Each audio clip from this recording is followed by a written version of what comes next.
Hello everyone. मैंने अपनी Thursday वाली वीडियो में आपको बताया था कि फ्राइडे को मार्केट कैसे मूव कर सकता है।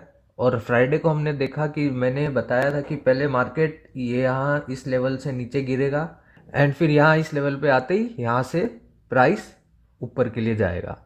फिर फ्राइडे को हमने ये भी देखा कि एक अच्छा खासा फॉल आया। इसको भी मैंने एक्सप्लेन कर दिया अपनी लास्ट वीडियो में कि ये क्यों आया और कहाँ तक आ सकता है।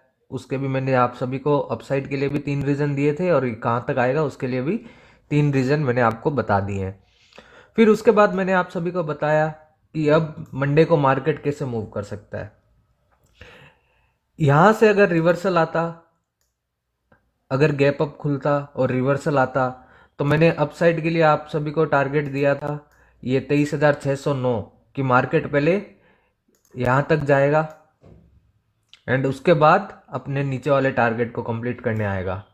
और अगर गैप डाउन खुलता है जो कि आज खुला है मार्केट, तो फिर मैंने आपको बताया था कि नीचे के टारगेट क्या है। ये हमारा सेफ एग्जिट पॉइंट मैंने पहले से ही आप सभी को बताया था और मार्केट आज यहीं तक आया है। और इसका फाइनल टारगेट हालांकि मुझे नीचे तक दिखाई दे रहा है कि ये थोड़ा सा और नीचे गिर सकता है, लेकिन सेफ एग्जिट पॉइंट मैंने आपको यही बताया था और मार्केट यहीं पे आके रुका है।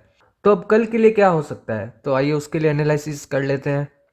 कल अगर मार्केट गैप डाउन खुलता है, सपोज कीजिए कहीं यहाँ पे, तो फिर थोड़ा सा ऊपर जाने दीजिए एंड इस लेवल पे आने से हम सेलिंग करेंगे और बाइंग की अपॉर्चुनिटी फिर हम इसी लेवल पे आने के बाद ही करेंगे, उससे पहले हम नहीं करेंगे। ओके। और अगर कहीं गैप अप खुल जाता है और कोई रिवर्सल पॉइंट हमें दिखता है, जो कि मैंने अपनी सेकेंड वीडियो में आप सभी को बताया फिबोनाची और ट्रेंड बेस्ड फिबोनाची को कैसे यूज़ करके हम अपने एंट्री एंड टारगेट पॉइंट निकाल सकते हैं, तो उस हिसाब से अगर कोई रिवर्सल हमें दिखता है तो हमारा जो फाइनल टारगेट होगा वो यही होगा 23,609 का। उसका मतलब ये हुआ कि मार्केट अब रिवर्सल ले चुका है एंड ये फाइनल टारगेट अपना कंप्लीट कर सकता है। जहाँ से रिवर्सल आ जाए तो भी ये थर्सडे तक ही मेरे को यहाँ पे जाता हुआ दिख रहा है। और अगर चाहे ये अपना कल मार्केट गैप डाउन खुल के अगर यहाँ पे आए, अपना नीचे का फाइनल टारगेट कंप्लीट कर दे एंड उसके बाद रिवर्सल आए, तो भी ये थर्सडे तक ही मेरे को यहाँ पे जाता हुआ दिख रहा है। और जहाँ तक मेरे को लग रहा है बेटर क्या होगा कि गैप डाउन खुले, ये जो पेंडिंग एक लास्ट टारगेट है ये कंप्लीट कर ले, उसके बाद ही अगर अपसाइड के लिए जाए थर्सडे तक ये अपना अपसाइड का पेंडिंग टारगेट कंप्लीट कर ले, क्योंकि फ्राइडे को हमारा बजट डे है। फिर उसके हिसाब से हम बाइंग सेलिंग के अपॉर्चुनिटीज़ देखेंगे और फिर आगे के टारगेट्स निकालेंगे। तो आज इतना ही, एक छोटा सा एनालिसिस वीडियो। कुछ नया सिनेरियो है नहीं मार्केट में कि मैं आपको बताऊं, बस यही बात बतानी थी कि अगर गैप डाउन खुले तो फिर यहाँ तक का आने का इंतज़ार कीजिए या फिर एक डाउन साइड का ट्रेड लीजिए जब अगर मार्केट इस लेवल को टच करे एंड फिर यहाँ से बाइंग की अपॉर्चुनिटी देखिए, क्योंकि ये यहाँ पे आने का मतलब सारे टारगेट डाउन साइड के इसने अपने कंप्लीट कर लिए हैं।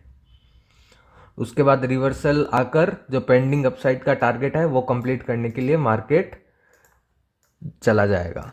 और फिर अगर ये कंप्लीट कर लिया थर्सडे तक, जो कि अगर रिवर्सल आएगा तो ये करेगा ही थर्सडे तक, तो फिर फ्राइडे को फिर बजट के हिसाब से हम ट्रेडिंग करेंगे। अगर पॉजिटिव कुछ न्यूज़ आती है फिर अपसाइड के लिए देखेंगे लेवल्स निकाल के कि क्या टारगेट देता है, और कुछ नेगेटिव आ जाती है तो फिर डाउन साइड के लिए देखेंगे। आज के लिए इतना ही। अच्छे से ट्रेड कीजिए, मनी मैनेजमेंट कीजिए और अच्छा प्रॉफिट निकालिए। बस इन लेवल्स को ध्यान रखिए और अपने चार्ट पे मार्क कर लीजिएगा। Thank you.